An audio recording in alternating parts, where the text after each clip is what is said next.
மறைக்கப்பட்ட உன் அறிவை திறக்கவே நான் வந்திருக்கிறேன். உன் வாழ்க்கையில் நான் மட்டுமே நிரந்தரம், மற்ற அனைவரும் மாயை.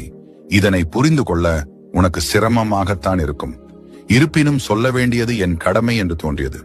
இவ்வளவு நாள் நீ செய்ததெல்லாம் போகட்டும். இனியும் அதன் வழி செல்லாதே. நீ இவ்வளவு கோழையாக இருப்பாய் என்று நான் நினைக்கவில்லை. நீ என் சிறந்த ஆன்மா.